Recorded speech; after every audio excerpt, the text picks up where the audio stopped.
Hello, everybody, and welcome back to the podcast. On this episode, we are going to review Spider-Man Across the Spider-Verse. Before we get to that, we're going to talk about our overall familiarity and thoughts on the Spider-Man film franchise as a whole. We'll do a brief mini review of Into the Spider-Verse so you can know where we stand and where we started coming into Across the Spider-Verse. If you want to know when the spoilers start, I will give a warning in the podcast, and you can see time codes for every segment that we talk about on the podcast in the show notes. So if you want to skip to a particular section, look at the show notes. It also has the social media and email address if you want to be a part of the show with any questions, comments, or suggestions. So, Mirrors, joining me again. Welcome back. Thank you. Glad to be back. You enjoy you want to be in the misery with me, and I appreciate that. Yeah. Trying to articulate thoughts in a way that is universal and unique at the same time. It's fine. Misery loves company. Yeah. So let's start off with just the overall Spider-Man films in general of the last 20 years. From the Raimi trilogy to Into the Spider-Verse to what the MCU has done. What is your overall familiarity or relationship maybe with Spider-Man as a character? Did you even care about Spider-Man at all growing up, or who was your favorite superhero or whatever? And then what do you think some of the best Spider-Man movies so far have been? And then we'll save our Into the Spider-Verse thoughts till just before the Across the Spider-Verse review. But okay, so I've always loved Spider-Man. I've seen all the movies in theaters except for Amazing Spider-Man 2. That's the only one I didn't. But yeah, I've saw the original ones. Love those. I've watched those. Can't even count how many times. Yeah, I've. You mean the Sam Raimi trilogy from the early 2000s? Correct. Okay. Mm-hmm. So, when the first one came out, I didn't know who Spider-Man was, really. My dad had to explain. He's loved comic books for years and years and years. So he knew all about it. He knew, all these characters that were coming in. So he kind of was teaching me about it. And, at the time, those movies were the best thing around, those. Mm-hmm. When I've seen them on TV recently, because they did a marathon recently since Across the Spider-Verse came out. Yeah. And I was rewatching them, and I was thinking, man, that these used to be the shit. Mm-hmm. Everybody loved Spider-Man. Oh yeah. And it's so interesting because I think that's one, you think of the most popular superheroes. You think of Superman, Batman, and Spider-Man's right up there. And I feel like until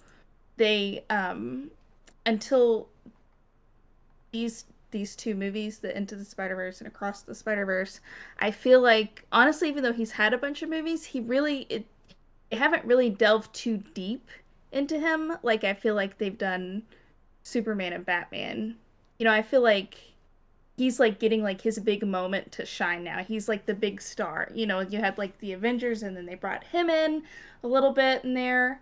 I feel like... Well, yeah, Superman started in the 70s, Batman started at the end of the 80s, and Spider-Man started in the early 2000s. So, yeah, he's finally now had a couple of decades, a couple different iterations to where it's kind of coming to a head and a moment for the character where I feel like we're at this crescendo right now, whether it's animated or live action, where things are coming to a head for that character, where the age groups are just right, to where he's been around long enough so it's really nostalgic and familiar, but it hasn't overstayed its welcome. I feel like maybe in about 5 years you'll start to feel maybe a taper or a fall off in a similar way that you do for a Superman and a Batman.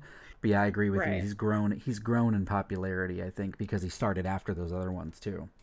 Mm-hmm. And it's just such a likable character, and he's I always wanted to web sling and just I used to pretend that I could do that all the time. It's such a cool idea for a hero. It's so much work though. Superman's just chilling. Spider-Man's find me a branch, hurry.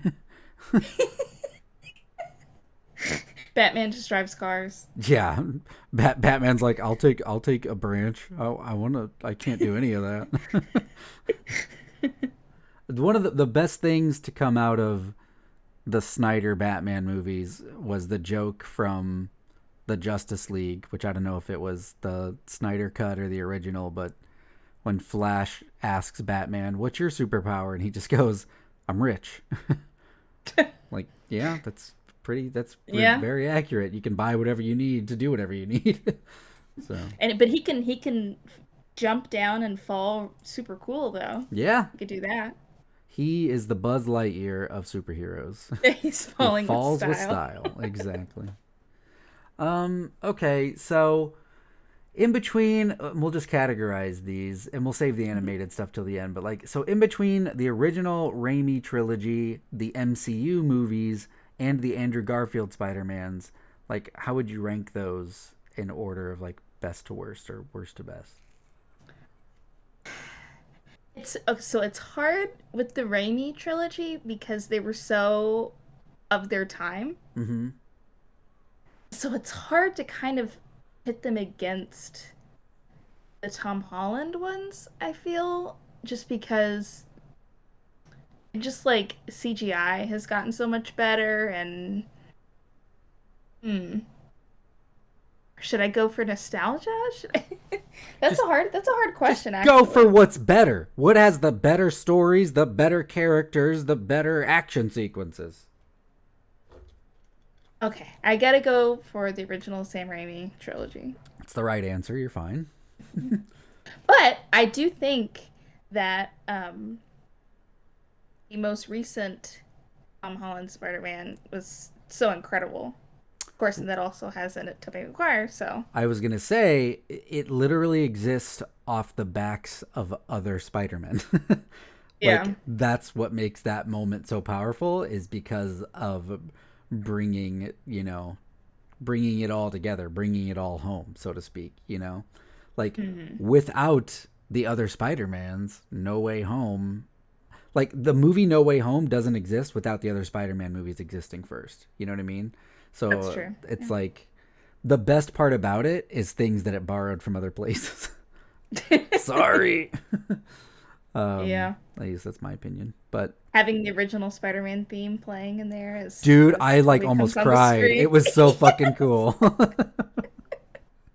The theme. And again, I've said this before in other like music reactions and reviews. Musical themes don't matter anymore the way they did in the 80s and 90s. You used to have character themes, film themes, official scores, where it's like I can pick that melody out of a lineup, the Jurassic Park, Star Wars, E.T., I mean basically everything John Williams ever did, Hans Zimmer, Disney, like the soundtrack to the Beauty and the Beast. I can hear that music in my head right now. You know what I mean? Mm-hmm. And so that original Spider-Man trilogy is the same way. It's Danny Elfman coming in and saying, "Here is the score for Spider-Man." Yeah. Okay. Okay, so after Sam Raimi's the best, what do you like more, the Andrew Garfield's or the MCU? I'm gonna go with MCU as second. Okay. And then, okay, so now that we have them ordered, is there anything you like about the Amazing Spider-Man movies with Andrew Garfield? Besides Andrew Garfield, I guess, because I think everybody pretty much agrees he was a decent Spider-Man. Yeah, I love him. I want an Amazing Spider-Man 3, especially after No Way Home. I feel like there's more, and he just seems like the character was super likable. I feel like, and I don't know because I've never read the comics, but I feel like people said that he was maybe a more comic book accurate version of Peter. Wolf, my friend Wolf, Spider-Man has been his favorite superhero forever. He has a bunch of Spider-Man tattoos. That was his opinion, was that Andrew Garfield was the most fully realized Spider-Man, regardless of everything else that happened in the movies. His Peter Parker portrayal, his Spider-Man portrayal, the duality of that character, his opinion, is a pretty much a lifelong diehard. So yeah, it's anecdotal, but I can agree. I can, believe that sentiment was probably shared with a lot of people. Mm-hmm. Yeah, I think, and I mean they were fine movies. I liked them, but I think he was definitely the best part of those movies. And Emma Stone was the worst. Okay. I was thinking about that. So, okay, I'll briefly say that, I I share in that sentiment. The Raimi trilogy is the best, even though the third one's pretty weak. Um, then the MCU trilogy, then the Amazing Spider-Man. As far as when I say MCU trilogy, I'm talking about the main Spider-Man dedicated movies. Obviously, he shows up in the Avengers movies, but he's kind of just another cog, another character in a bigger story that's not really about Spider-Man. It's kind of the Tony Stark show through Endgame, and then since then we all know what happened. Garbage. Well, um, he had a great spot in Civil War. yeah, that was his introduction to the MCU. Yeah. I really liked it.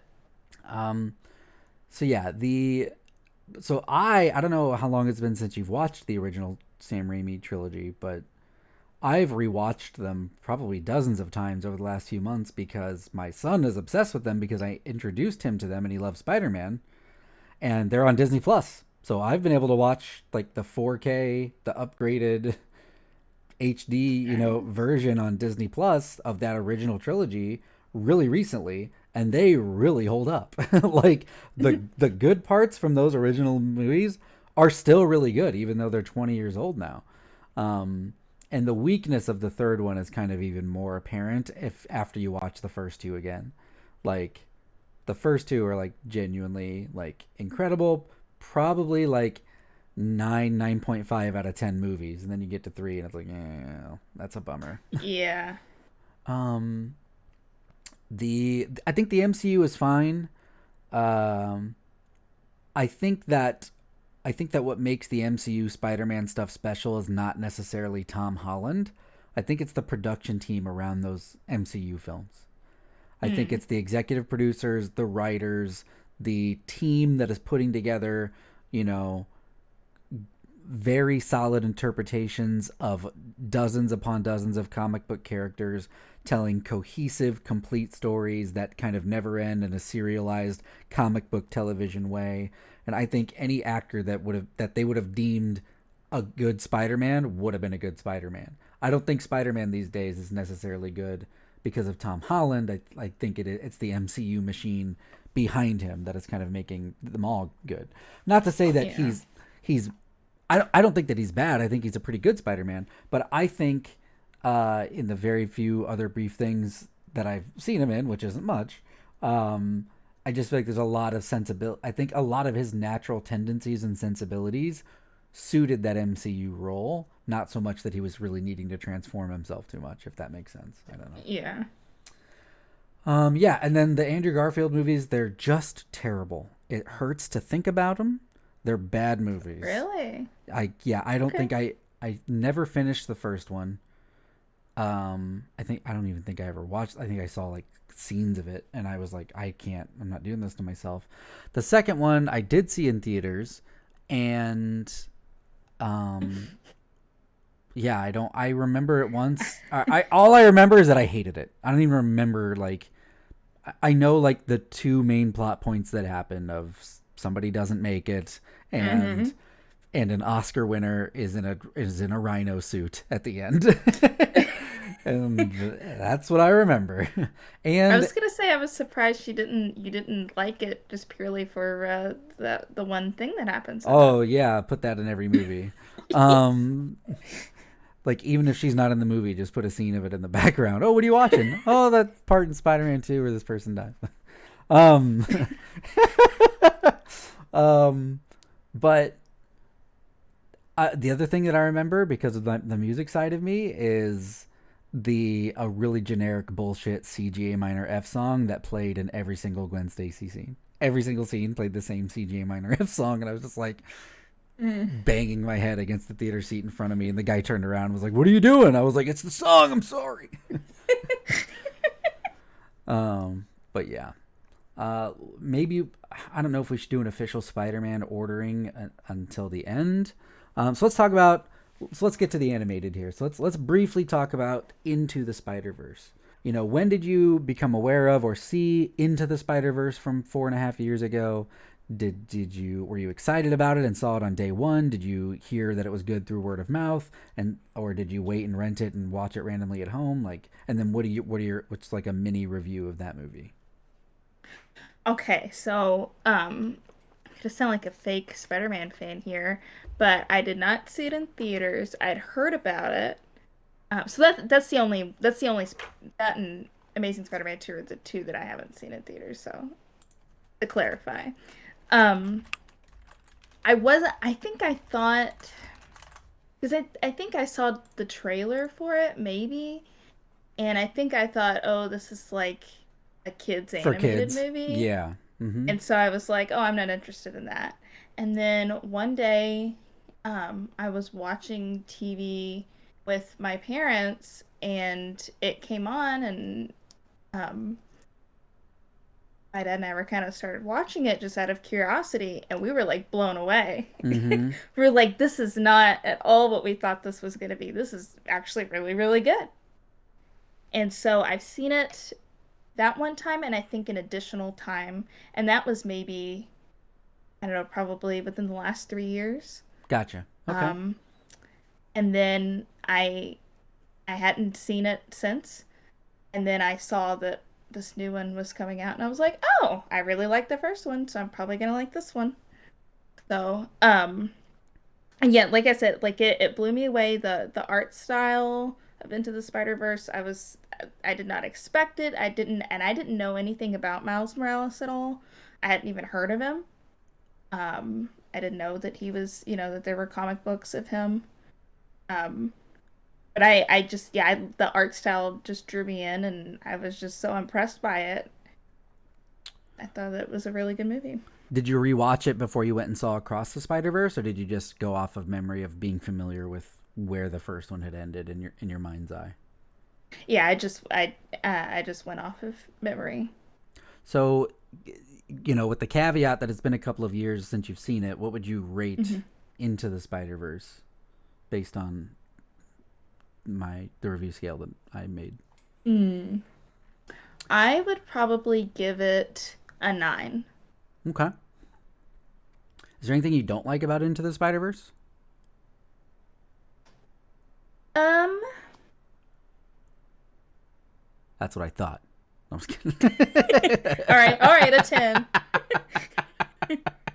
Not that I mean I don't remember there being anything that I didn't like about it. I probably in hindsight I probably should have watched it again. Yeah. I was realizing that as the movie started, but I was remembering, cuz how they do it in this Yeah. new one. Yeah. I was like, okay, I remember. There's specific callbacks to it Yeah. that I was like I don't remember that at all. But it was enough to where I was like, okay, I was starting to remember what happened. Cool. The main plot points. So for me, my son was like, I don't know, 4 or 5. Like he was at an age where I'm like, we're gonna start going to the movies. I'm just on the lookout for kids movies. Oh, there's gonna be a new Spider-Man movie. Like I grew up a Batman kid. When he was a baby, I bought him a bunch of Batman clothes.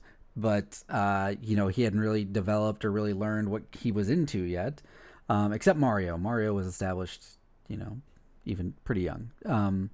And so I was like, oh, a new Spider-Man movie's coming out. Let's go see that. And so I actually saw Into the Spider-Verse on IMAX on opening weekend, Ooh. just my son and I. And I didn't really know a lot about it either. I just knew, I don't even remember what I knew. I don't think I knew much about it. I just knew like a Spider-Man movie was opening and, oh, my kid's old enough, we can go to the theater now. Let's go see a big cartoon, a big superhero cartoon movie on a big giant IMAX screen. That's going to be fun. And yeah, I think the first Into the Spider-Verse is like a 10 out of 10, almost basically a perfect movie. I have watched it 4 or 5 times over the years. Like, I think that's probably the reason my son is obsessed with Spider-Man. I think seeing that movie like made it. He like, oh, I was just impressioned upon, and now I have. Now this is how I feel. And it was that, and then the same year, I think that same year, Spider-Man PS4 came out, and my son played that. So it was like between this amazing Spider-Man video game and this amazing Spider-Man animated movie that he was able to see on the biggest screen he's ever seen in his life. Probably cemented the Spider-Man fandom, but since then he has Miles Morales and Peter Parker on his bedroom walls. He has Peter Parker and Miles Morales full Spider-Man suits. And Nice. yeah, and we've played through the PS5, Spider-Man Miles Morales game. He's beaten that game like 3 times, start to finish. Like, he loves Spider-Man. And so yeah, when the new one got announced, let me go back a little bit. So I had the memory and familiarity with Into the Spider-Verse before going into Across the Spider-Verse that I didn't need to rewatch it because I had watched it several times at home in the years since. After we saw Across the Spider-Verse this week for our movie night, my son wanted to watch the first one. So we watched the first one for the first time in a couple of years. And yeah, like even having recently rewatched it this week, start to finish, I literally watched it. It wasn't just in the background. We watched it together. I think Into the Spider-Verse is a 10 out of 10, basically a perfect movie, from character introduction to development to, performances. I mean, the animation style and artwork can't be praised enough. It correctly won the Oscar for Best Animated Picture the year that it came out. And so, in my personal opinion, it was very big spider boots to fill to make a sequel to, I think, like one of the best superhero movies ever made. And yeah, so expectations were pretty high for the sequel, I would say, just based on how good the first one was. So with all of that said, and getting everybody caught up with the history of Spider-Man and Into the Spider-Verse, let's get into the actual review of Spider-Man Across the Spider-Verse.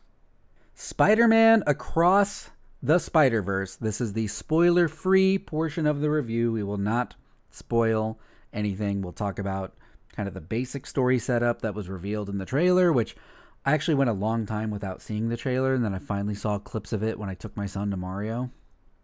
So I kind of had a general consensus of kind of what the maybe kind of core problem, at least that they were revealing to the public was. So spoiler-free review. Then we will go ahead and do a spoiler section. So if you have not seen the movie and you want to come back to spoilers, that conversation, those thoughts will still be there here. So let me ask you, Mirrors, did you watch the trailer before you saw the movie? Because I know we normally try to avoid the trailers. I think I probably saw some TV spots for it, but I not enough to where I paid attention to see what was going on, so I had no idea what this was about. Okay, great. But I did watch it after. I watched it after. So overall, I guess, what are your thoughts on Spider-Man Across the Spider-Verse, and how do you think it compares or contrasts to the first one? My mind was blown again watching this. I think it was a visual masterpiece, honestly. It just so much was going on. It was so incredible. I could tell that it must have taken a really long time to make, and a lot of hard work was put into this. It was very evident. I enjoyed it from start to finish. Although I do think it was maybe a little too long, personally. But I mean, the whole time I was just excited to see what was happening next. I thought it was a very compelling story. I it's a great kind of like a coming of age movie. It was a nice next step up from Into the Spider-Verse with how, we've gotten a little older, a little more mature. Like, I feel like it got more, like, we aged with the movie. Okay. Yes, I loved it. Okay. So I think I'm probably in the minority, but I was like really like pretty significantly disappointed by the movie. What? And I'll talk about it in spoilers, but I felt like the animation, you're absolutely right. Like the animation, the artwork, the art style, it's been said a billion times probably about both of these Spider-Verse animated movies, but like literally any scene from the movie could be like a giant poster on your wall or like a handcrafted painting and be like one of the most beautiful things you've ever seen in your life. Like if I'm just talking about the style, you can't go high enough. 10 out of 10, 11 out of 10, 12 out of 10. It can't be overstated. Personally, if if I thought somebody had a problem with like the animation in this movie, you're fucking insane. You're absolutely crazy. Right. You know what I mean? I think it's an objective masterclass in animation and production value, the likes of which we rarely see in in this lifetime. You know, like it's like, oh my gosh. And so, what kind of was working against it being a sequel is the is that like that's kind of already been established. So I knew that the animation was going to be good. I was really more invested in where's this story going to go, because I thought the story in the first one was so good. And this story, and we'll talk about it in spoilers, but and the other thing, so I usually don't like watch reviews or listen to reviews until we try to record these things so I can get my own thoughts out. But I was kind of curious. I was like, am I really the only one? I think I'm the only one. I need to know. Like, so I like listened to a few minutes of a couple of different reviews, just like, high level beginning, thumbs up, thumbs down, any problems. And I'm like, yeah, like the vast majority of people that like watched this movie, I think loved it. Like unabashedly, story and all. But the things that I kept hearing people talk about the most was like the art style. Like, this art style is unbelievable. It's like, this movie's amazing. I'm like, okay, you had me halfway through. Like, the art style is amazing, but like slow down and think about the story. Like, what really goes on in the first half of this movie where things happen. You know what I mean? And I feel like both in the trailer and in the story summary, and I feel like all of the moments that people think about and talk about when they say they loved it happen in like the last 20 minutes of the movie. And there's not as much going on before then that's really worthwhile. I won't talk about how the movie ends, even though I know that information is actually out there. Did you know that it was going to end that way? And I think you know what I'm talking about. No, I didn't. So I didn't know that either. And that was also part of my frustration point, because I'm like, it's finally going somewhere and now it's done. It's over unexpectedly. Yeah. But that they released that information. Like the first trailer that they released actually, and again, in case people don't know, because this is the spoiler-free section, but the first trailer for the movie let you know that basically that was going to happen. And I won't say anything else. I'm being completely vague on purpose because this is the spoiler-free section. So yeah, so art style is every positive thing you can say about visual storytelling and talent and skill. I really wasn't a big fan of the pacing of the movie, of some of the kind of how the story unveiled itself. Some of the character stuff also didn't really work for me. And let me ask you, did you have any audio problems when you watched the movie? Did you feel like the audio mix was like mixed up, where it was kind of hard to hear people talk sometimes? No, I don't think so. Okay, Not because that I noticed. for me, and I heard a couple other people comment on this too, that like especially the opening 15 or 20 minutes of this movie, like it's really hard to hear what characters are saying, because like the music and the sound effects. The beginning fight. Yeah, just I mean Maybe. like everything in like the opening, and then even later throughout in some of the other moments in the movie, just the mix. It was like I don't know what anybody's saying, and everybody's wearing masks, so we're kind of screwed here. It's like, was this audio mixed by Christopher Nolan?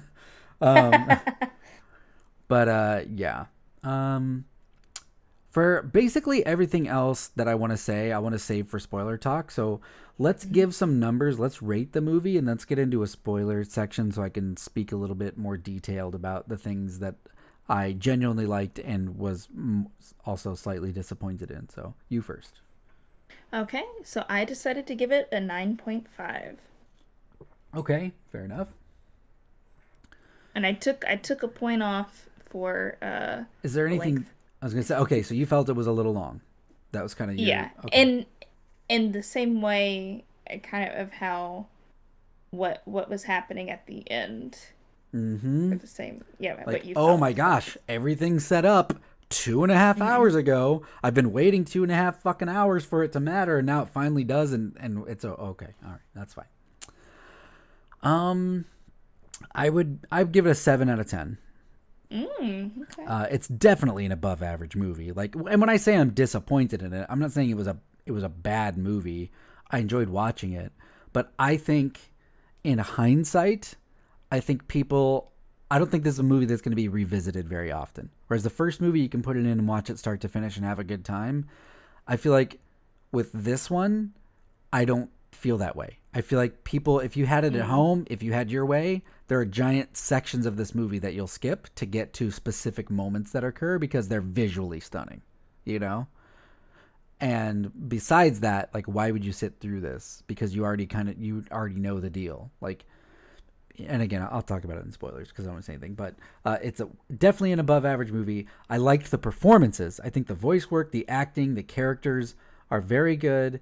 I liked the variety of characters and the different kind of perspectives and different versions of Spider-Men and women that can exist that are portrayed. I thought that was really interesting and fun because, you know, a non-creative team would just make, you know, again, like 8 different Spider-Man masks, but they all sound the same and talk the same and act the same. And this one, it's like you have really, truly, fully realized you have like 3-dimensional characters in a 2D animated movie, you know, where it's like they have their different perspectives and thought processes and emotions, and they're just like really fleshed out. And then I do think the last third, like, I'm just like, if the last third would have started an hour earlier and I could have seen a little bit past it, like, it would have been a hell of a lot better in my opinion. So yeah, and again, the first one I think is a almost perfect movie, so you can't live up to that. It's like I talked about with God of War last year. It's like God of War 2018 is one of the best games ever made. Ragnarok is the sequel to one of the best games ever made. How can you live up to that? You can't. So this movie probably was doomed to not live up to the first one just because it followed such a strong, debut. But it doesn't mean by any means that it's, bad. But let's go ahead and justify my insane thoughts here and get into the spoiler section. Full spoiler warning for Spider-Man Across the Spider-Verse. You have been warned. If you have not seen the movie, I definitely recommend seeing the movie. If you can see it in theaters, the animation alone is worth seeing it. I saw it on IMAX. I don't regret that decision. It's a gorgeous movie to look at. But I definitely was not worried about buying another ticket to see it again. So I guess, I don't know, how do I portray or convey my interpretation or reasoning for being disappointed in the movie? And it's a personal problem with you. Yeah, you're a fucking idiot is the answer. I just figured it out. Well, let me ask you, in your opinion, like, what are the significant things that happen in this movie from a story perspective? Okay. So you've got Gwen and her whole thing with her dad, the struggles of telling her dad who she is, and she's trying to hide that. She's also kind of still dealing with the fact that her best friend is gone, and then she's also dealing with the fact that she's kind of isolated off from Miles, and there are other friends that they made it into the Spider-Verse. Okay, and then you've got you said like the main things that happen. The story, like what happens. The story. Yeah. And then you've got Miles, who's also feeling kind of isolated and cut off from his friends. He's wanting to get back out there. He's loving being Spider-Man, and he wants to do more and more. And then he's also hiding from his parents, who he really is, and the struggles that's causing a rift between him and his parents. And then you've got, he gets introduced to this whole world of all the spider people, and then he realizes that they're not in his mind, they're all it's cracked up to be. You can spoil it. We're in spoilers exactly now, yeah. They're not all right. Okay. In his mind of what being Spider-Man means. Um, So then, and then and I'll help you out. Oh no, go ahead, finish. You're actually almost done, I guess. yeah, almost there. Can't And imagine see, why. It's almost like there's I not a just lot of saved. story. Okay, go ahead. I just saved 2 hours Uh in huh. 19 minutes. Yeah. And then you get to the end where he realizes that, he was never meant to be Spider-Man. It was by accident. Right. And when he gets into the homeworld of the Spider the 42, Mm-hmm. and then he realizes that, oh, this version of me is the Prowler and is bad, and oh, I might die, and then you got Gwen coming in saving the day, Yeah. assumingly, to be continued. Yeah. So this movie has like Matrix Reloaded vibes to me, where it's like it meanders forever, then finally has some of the coolest action you've ever seen, then it ends on a bullshit cliffhanger. um, so, yeah, I would agree with you that yes, that is what the characters are dealing with. But if you think about it, which first of all, okay, in Into the Spider-Verse, in the first movie when they introduced Spider-Gwen, they showed that my best friend died. I am isolated now. I don't really have a lot of friends. I stay away from myself, and I have problems with my dad and whatever. Right? Like they say all these. That's been established. That Oh, is the yeah, yeah. character, and so again, to spend like 90 minutes of this movie telling us, like, think about it. You established what Gwen is dealing with, and you established what Miles is dealing with, and then you jumped to the Spider-Man fight at the end of the movie. Because there's not, again, it's filler. It's backstory. It's a prequel to the movie that's gonna matter. Like, I think after the third one comes out, and you can choose to just go to the third one from the first one, I don't think anybody's going to rewatch this movie again. I think you're going to watch the Spider-Man sequence, and you're going to watch maybe the last 10 minutes here to get hyped. Like the last 20 or 30 minutes is like pretty much all that matters. Because, and yeah, there's some stuff with the Spot, but again, that's such an afterthought. There's also like Oh yeah, the underserved. Spot. I didn't even mention him, Exactly. really. Because they have so many plates spinning in the air, they can't keep them all going. It's like the Spot's the villain, Miguel's the villain, fucking Peter B. Parker and Gwen are now my friends betraying me. They're the villains. You know what I And the mean? baby. And the baby's the villain. And don't forget, now I'm in alternate Spider 42 world, and I'm the villain. Of course, the dark version of me is who I'm gonna fight. I've seen that a billion times. And so, yeah, what I'm saying is like there was a lot of like filler, and I'm okay with character work when it develops and progresses and is compelling and is engrossing. Like, like the movie Joker, right, with Joaquin Phoenix. Mm-hmm. The plot of that movie is a lonely guy becomes the Joker. Like, there's not.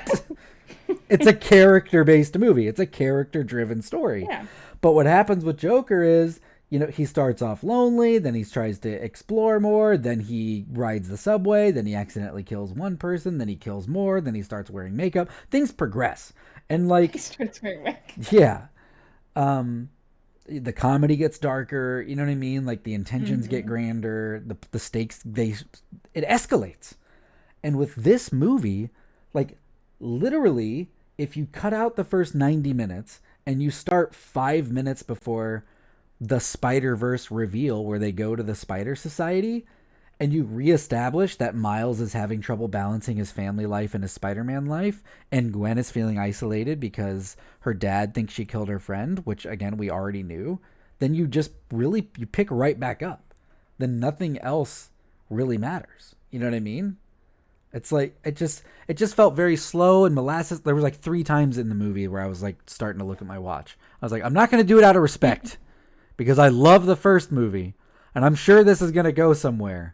But I'm feeling the pull to check the fucking clock right now because I get it that, we're both lonely spider people. I understand. But it's literally like 90 minutes in the movie. Like, and again, in the trailer, it's established Gwen comes back, says, let's get out of here, and they go to the Spider Society. That's given away in the trailer. Like, you think that's going to happen in the first 10 minutes of the movie. And it takes, like, 90 minutes to get there. It's over halfway through the movie before you get there. And before you get to that part, nothing of significance happens. You do have the Spider-Man India action sequence that kind of dovetails into the Spider Society thing, because it's them ruining that canon moment that sparks. And again, how many times do we have to see like the needs of the few versus the needs of the many? Like I just wanted more, I guess, out of everything that was there from a story level. You know, I'm just like 90 minutes filler because you want to make it a trilogy. Like this, I guarantee you, if they just would have cut, and I'll stop rambling and I'll ask you to respond to anything that I'm saying if you agree or disagree or whatever. But, and it's fine to disagree. But I feel like if they would have cut that first 90 minutes down to 45, if they would have done 45 minutes of character work with Gwen and Miles, and then gone to the Spider-Verse stuff and just end whatever's going to happen next, like, and actually resolve anything that's set up. You know what I mean? Like, they kind of resolve Gwen's dad forgiving her for thinking she did something she didn't do. You know what I mean? Like, yeah. So they kind of, you know, she kind of fixes things with her dad. Like, that's like the thing that happens in this movie. Otherwise, everything else is still up in the air. The Spot is still up in the air. Miguel at Spider-Man 2099 is still up in the air. Her friendship with Peter B. Parker and Gwen Stacy is still all up in the air. And now he's, again, it's like nothing was resolved. And I don't know, like at least in Matrix Reloaded, they saved the city and found out who the architect was, and you got some big giant Matrix mythology answers before the cliffhanger happened. But this one, you didn't get any of that. All right. Complaints over. Prepared for rebuttal. So I didn't even remember, and maybe we have differing opinions because it's been 3 years since I've seen Into the Spider-Verse. Like I didn't even remember about Peter being killed, like Gwen's Peter being killed. Yeah. Like I didn't remember, so that didn't bother me. It actually was probably like, oh, like, you know, I don't remember those things about this movie. This helps me kind of like, okay, you know, that tells me like, oh, what happened in the last movie. So maybe, so that's why that probably worked for me and not for you. Well, and to my point of skipping this movie in the future, except watching the Spider-Man India action sequence and the multiple Spider-Mans action sequence, I guarantee you they're going to recap everything that matters in the beginning of the third one. Yeah, I fought this guy named Spot, and I thought he was a villain of the week, and I accidentally made him a supervillain. And then I helped the Spider-Man save his girlfriend's dad, who was supposed to die, and now Miguel says I have to let my dad die, and I won't let that happen. Now I'm going beyond the Spider-Verse. That's the intro. It's Evil Dead. That's yes. Anyway, so you appreciated that they remind, and it's fine to remind me of where the characters are, but go somewhere with them. We were in neutral for 90 minutes. There's like, she has like the same 5 conversations with his parents every time they have scenes together, which they're well written and well performed scenes. But the point made of I'm being pulled in 2 directions as Spider-Man and as Miles, that fucking point was made already. Like it was, it's like the first like 20 or 30 minutes really worked for me. Then it was like, oh, we're gonna spin our wheels and drag this out for an hour. Like we're not doing anything else with this until we get to the Spider Society an hour later, you know? Yeah. I mean, yeah, I guess I can see where you're coming from on that. Well, I really love. Hey, go ahead. I was gonna say, just think about story structure and think about like, you know, what significant at the end of the first act, what significantly happens to propel the story forward. I can't even tell you. It's literally all a blur until he goes to the other Spider-Man an hour and 45 minutes into the movie. Whereas in Back to the Future, it's like We got the DeLorean. I time traveled to the past. Then I started figuring out how the rules work in the past and how to get back. And then I accidentally changed things and whatever. It's like literally if the Back to the Future the movie was 90 minutes in the present day, and then in the last 30 minutes we time travel. Well, we wanted to spend some time with Marty. I get it. He's a high school kid. I got it. Now, in Into the Spider-Verse, did his parents have like that much of a part in it? Like specifically his mom? So they had less scenes, but it was the exact same sentiment.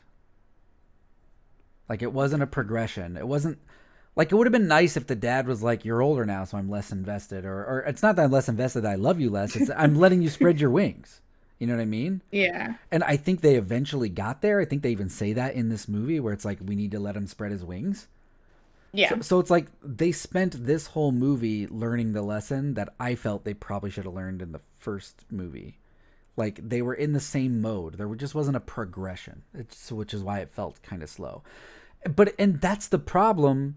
That is a genuine problem that movies face these days, is that, I mean, if you think about movies, how impossible is it that they ever get us invested in any character, that we believe that all these crazy problems and batshit amazing things happen to them, and that it all gets resolved and happily ever after in 90 minutes later? You know what I mean? Like, so much has to happen in a movie for it to work, whereas with comics, with television series, you know, like the Last of Us show, which was like highly praised, which I mostly enjoyed. You can take an episode and you can take an hour of my life and have it just spending time with characters. And I don't feel so bad because I've got 7 more hours to go. You guys are going to make up the plot. You know what I mean? Like, we're going to eventually move things forward instead of being at this standstill. And I feel like movies are in like a rock and a hard place because they want to get you invested in the way that you're invested in prestige television and streaming service shows, but they have to slow down the plot to do that. But in movies, you expect things to happen. There needs to be an urgency, a pace, a cadence, an escalation. That's why I brought up the Joker, because like Joker is like, it's just character. There's almost no story, but it still doesn't feel slow to me because it escalates, and it's like every few pages of script, something significant is happening and changing. Whereas with this one, I'm like Miles, like literally until he's on that rocket ship saying I'm going to do my own thing, is the same Miles as the end of the first Spider-Man. Like, there's not really a change. I didn't feel like. And I'm using Miles as an example, but I felt that way across all the different characters. You know? It's like there wasn't, I don't know, a progression that I wanted to see.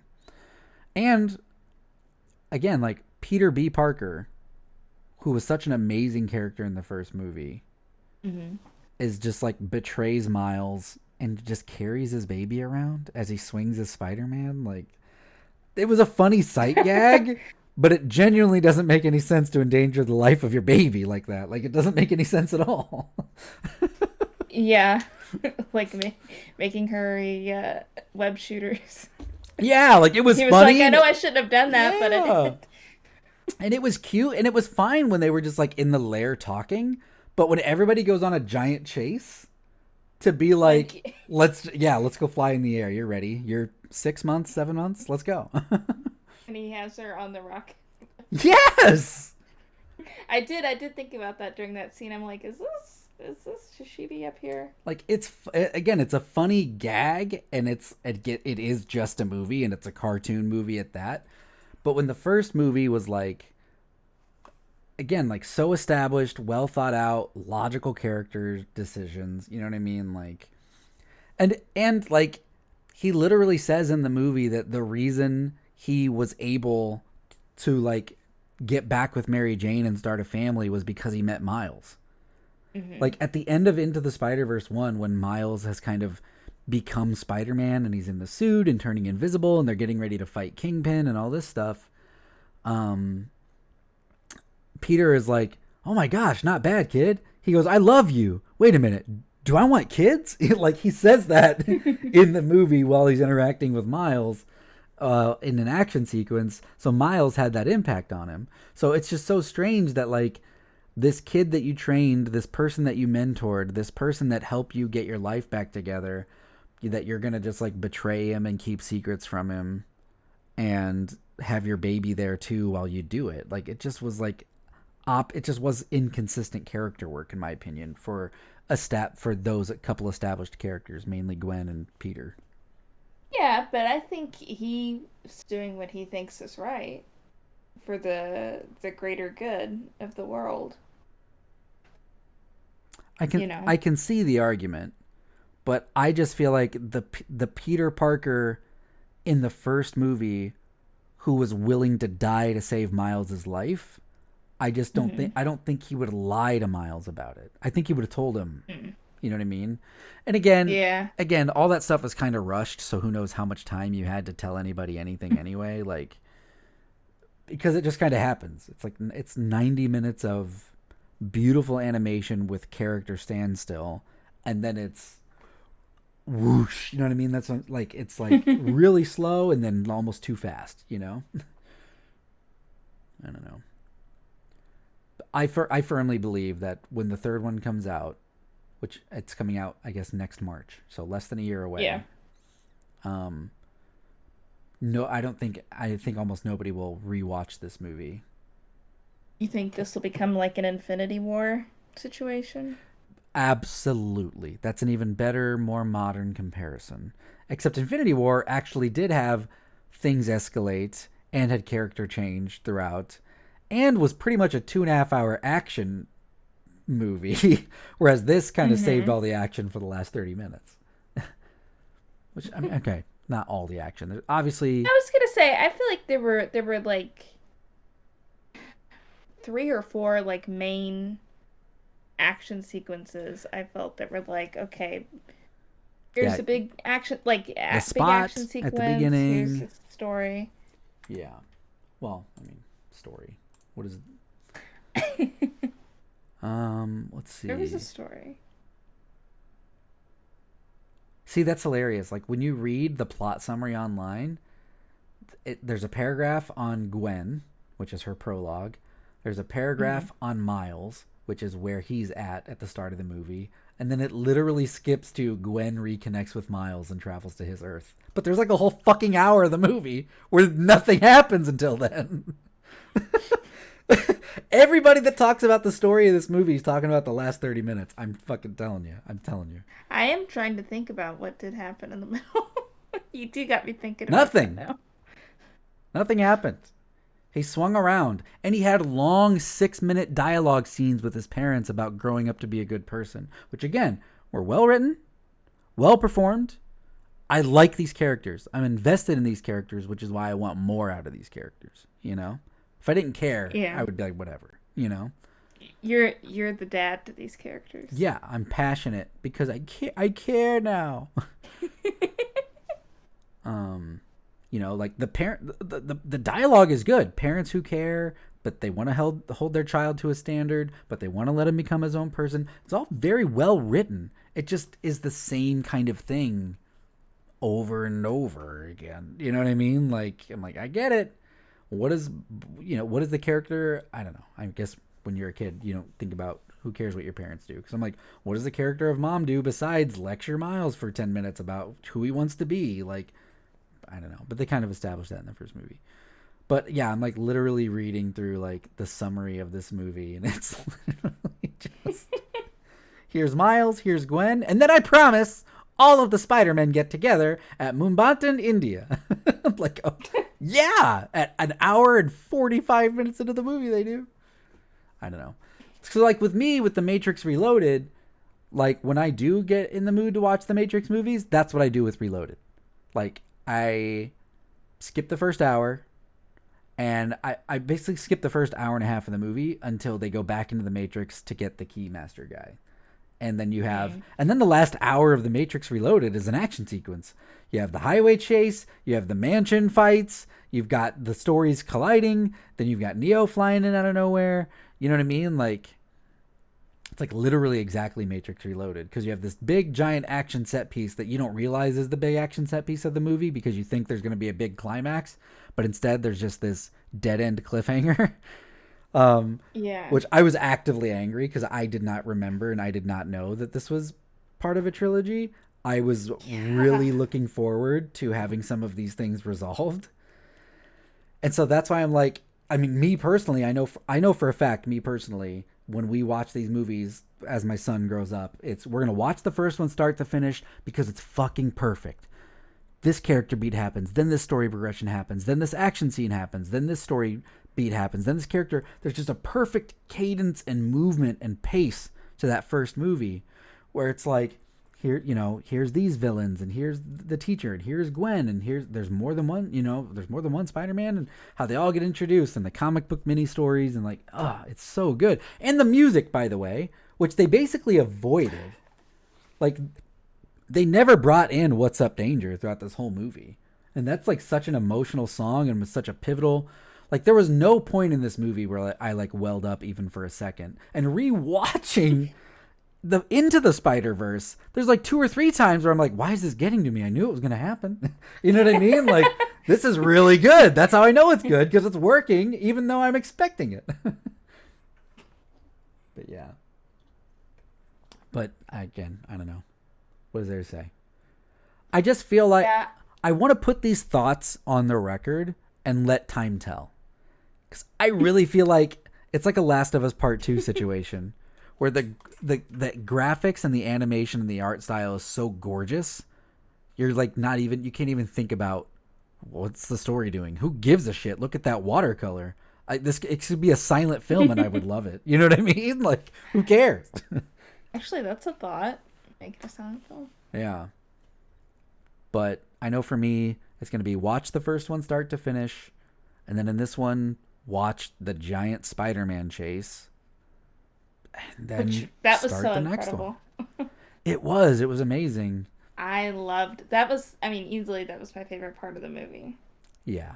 And I will say, like, as much as I love the art, and again, it's 100% praised, and this is just me getting old, I guess, but some of it's like, sometimes they're not, it's just a lot of animation. I'm like, did we need to fluctuate 20 different colors right now? What is the purpose of that? It was a little overload. Yeah. Like, yeah, a little bit. The Gwen Stacy world and Gwen Stacy scenes where her hair is literally changing color in real time with her mood, and the paint on the walls in the background is changing with her. That's I'm like, oh my fucking God, that is awesome. That is so freaking cool. It's so creative and emotional and everything. But then it's like, and then you know, the next scene, it's like, 50 different colors of red. And I'm like, we're just standing around talking. And then sometimes it would even change, it would like flash up like different art styles. I think like sometimes like if somebody was hit or like if there was like a shadow or something. Yeah. I noticed that it changed even in the scene. Which I'm like, I can't imagine how long it took to animate this thing. Yeah. Yeah. Like I said, well made. I'm very happy we're getting a third one. I think the story that was missing in this one is going to be there. This felt like a filler episode that got stretched out to a full-length movie, you know, where it's like, well, we want to make it a trilogy. Let's do some extra character work here. And then we'll put everything will come to a head in the third movie. I'm like, yeah, but I don't know. I can't imagine though that it visually could get any better. I don't know where they could go up from there. I mean, honestly, I don't think that they can, because they were made in tandem. Again, just like The Matrix, Reloaded and Revolutions was like made together. That's why, it's been 5 years, but the next one comes out in a year because a lot of it's already done.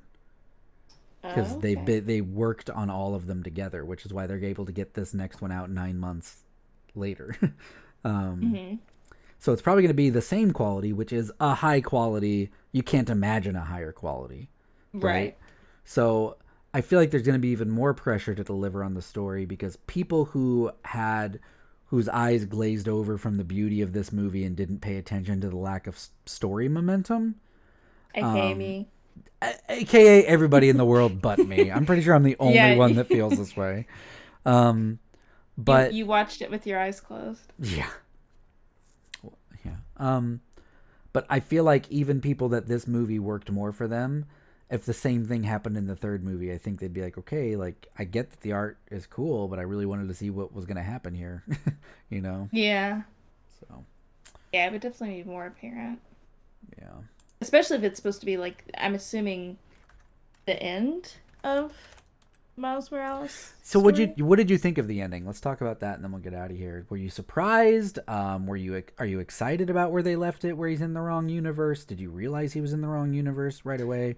Do you like that he's the Prowler in this universe? Or I mean, I kind of made a joke about the in Hmm. Sonic you fight Dark Sonic and whatever, but Yeah, so when it started so I knew whenever he went to that machine where they said, "Oh, it'll detect your DNA and send you to your home universe."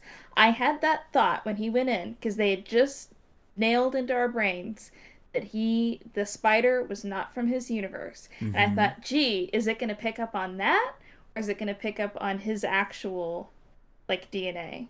So I was not shocked when the big reveal happened. So I was like, okay, that makes sense because I thought, well, it's probably is gonna detect, I guess like the webbing and stuff is all foreign. So I wasn't surprised about that. But whenever I noticed like that the music was kind of ramping up, I was Mm-hmm. like, are they gonna end it here? Yeah, me too. I was like, they're not doing this. Please don't do this. No fucking way. I And was then like, it it's definitely been long enough. We don't have, 20, 30 more minutes. This has got to be what's going on. yeah. I liked him ending up in the wrong universe and like finally having that big build up to tell his parents he's Spider-Man and his parents don't know who Spider-Man is. I thought that was really fun. Yeah. And finding out he's in the wrong universe. I thought him ending up to be the Prowler, I just was of course. You know what I mean? Like it just was like I just felt like it was a little too kind of predictable and it's kind of been there and like the first movie felt so fresh and now it's just like now they're just doing the animated version of things you've already seen before.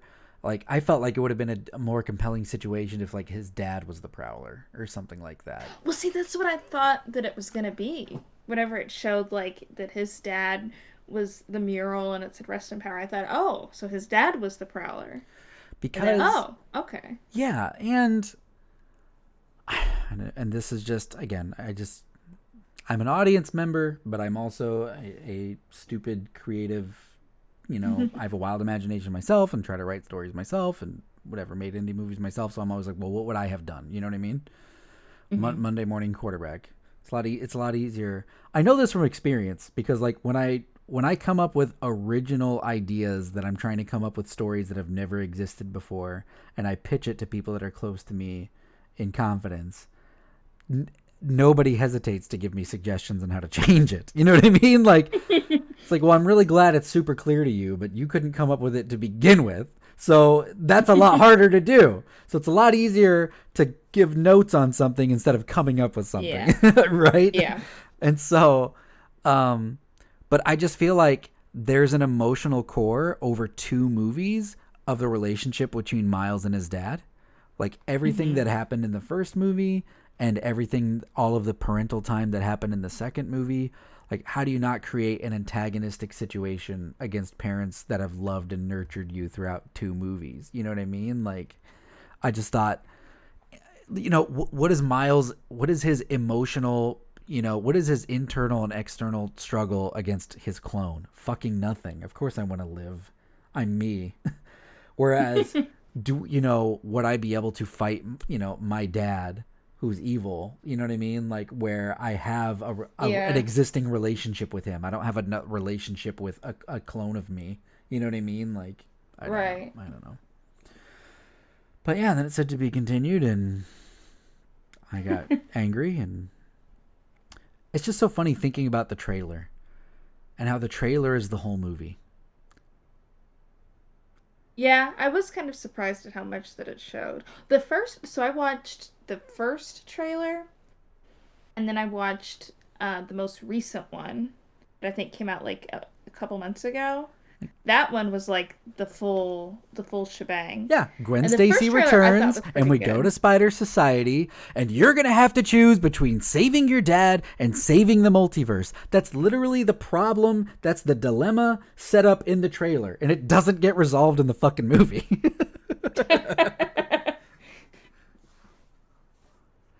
Like, I wish you had just seen the trailer instead of the movie. I'm just saying, there's not a lot of story in this movie. The trailer has all of the story in the movie. Everything else is just 2.5 hours of beautiful artwork, you know? Yeah. Like, because if, in my opinion, you should have resolved what you set, you should have paid off what you set up and resolved that conflict, and then set up a new surprise, a shocking twist or development. You can still end on a cliffhanger, but you can resolve what has been set up, and then you can make the third movie dealing with the consequences of that resolution. You know? Did I save my dad? Did I save the multiverse? Or did I save neither? Or did I save both? And then you have a 2-hour finale of the aftermath. Who's mad at you? Who loves you? You know, like, are all the Spider-Men angry with you because you let the multiverse fall? Is your family mad at you for letting your dad die? How, you know what I mean? Like, and bring some sort of real, do a time jump, and I'm Miles Morales in my 50s, and, you know, like, bring a finality, you know, the repercussions of the decision that you made when you were just a kid, you know, like, but no, it's just like they just dragged it out so that, like, the problem from this movie is the problem in the next movie, you know. And then what I'll probably love and also not like is if this does all get resolved in the first 20 minutes of the next movie. And the I next was gonna movie, say, what if that's exactly then they really didn't need the cliffhanger. I'll be fucking miserable. I'll be so mad. Like, why did we do that? You'll Anyway. stand up and walk out. Yeah. Okay, well, that's gonna do it. Yeah, there's nothing left to say. It is a 7 out of 10. It's above average, but listen, I'm a snob, okay? I expect a lot out of movies. And I expect a lot out of movies that are sequels to one of the best movies ever made, in my opinion. Like, it is a modern classic. It is the first one is infinitely rewatchable, heartwarming, hilarious. Like, there was almost, like, no comedy in this movie. Like, there's a couple one-liners here and there, but... The spot was at the beginning. Uh-huh. And then he turned into a full-fledged villain. Yeah. Which I liked that. Did you not like that? I did like that. He started out as kind of like a goofy, and then his character had an arc. Absolutely. Yeah. He's progressed. He started one way and ended another. And I just don't think you can say that a lot. You know, like, Miguel at the beginning of the movie is Miguel at the end, and Gwen at the beginning is Gwen at the end. Until, like, the very, very end, when they start to realize, oh, we shouldn't have been an asshole to our friend. But then, like, the movie's over, you know? Yeah. But anyway. I still give it a 9.5. Well, I stand firm. When it hits digital and you rewatch it, we'll find out. We'll definitely check in and yeah.